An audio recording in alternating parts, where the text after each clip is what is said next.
জেলা শাখার আমার একজন দায়িত্বপ্রাপ্ত ভাই রয়েছেন জনাব সিদ্দিকী ভাই।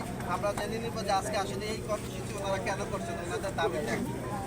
সম্মানিত দেশবাসী, আপনারা জানেন গত কিছুদিন আগে মাওলানা মোহাম্মদ রইসুদ্দিনকে নির্মমভাবে গাজীপুরের মধ্যে ওনাকে হত্যা করা হয়েছে। সে হত্যার প্রতিবাদে আমরা দীর্ঘ কয়েকদিন ধরে বাংলাদেশের বিভিন্ন প্রান্তে আন্দোলন করেছি, কিন্তু আমরা আন্দোলন করেছি, মানববন্ধন করেছি, সেইগুলো আমাদের কোনো ফলশ্রুতি কোনো আশার মতো কোনো আশা জাগানোর মতো কোনো আমরা ফল পাইনি।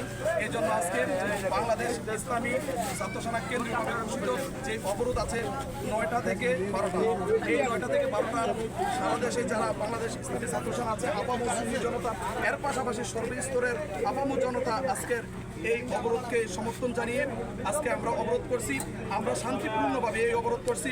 আমরা একটা গাড়ির মধ্যে হাত দিই, আমরা যা আবার জরুরি যে সেবাগুলো আছে ওই সেবাগুলো আমরা দিয়ে দিচ্ছি, যাতে মানুষের কোনো রকম কষ্ট না হয়, ভোগান্তি না হয়। শুধু আমাদের একটাই দাবি, আমরা এই অবরোধের মাধ্যমে আমাদের যে রাষ্ট্রীয় আইন আছে ওই আইনের মাধ্যমে যারা দোষী, যাদেরকে আমরা ভিডিও ফুটেজের মাধ্যমে দেখেছি মব সৃষ্টি করে মাওলানা রইসুদ্দিনকে হত্যার কোণে ঢেলে দিয়েছেন, আমরা তাদের গ্রেপ্তার চাই, দৃষ্টান্তমূলক শাস্তি চাই, যাতে আর কেউ করতে না পারে।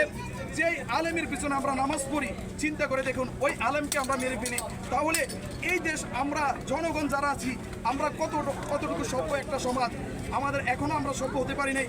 আর আমি দেখতেছি গোটা বাংলাদেশের রন্ধ্রে রন্ধ্রে বৈষম্য আছে। আমরা চাই এই সোনার বাংলাদেশ একটা বৈষম্যমুক্ত বাংলাদেশ হোক, যাতে এটা হিন্দুরা থাকবে, বৌদ্ধরা থাকবে, খ্রিস্টান থাকবে, মুসলমান থাকবে, যারা উপজাতি থাকবে, সকলে যাতে সুন্দরভাবে নিরাপত্তাভাবে বসবাস করতে পারে, এটাই আমাদের দাবি। জি, ধন্যবাদ মাওলানা জুনায়েদ সিদ্দিকী ভাইকে। আসলে তিনি দর্শক যে বিষয়টা জানিয়েছেন, আজকে সারা দেশে যে কর্মসূচি ওনাদের একটাই দাবি, এই মাওলানা রইসুদ্দিনের হত্যাকারীদের সাথে যারা জড়িত তাদের দ্রুত গ্রেফতার এবং শাস্তি, এটাই ছিল আসলে এখানকার মানুষের চাওয়া। ধন্যবাদ।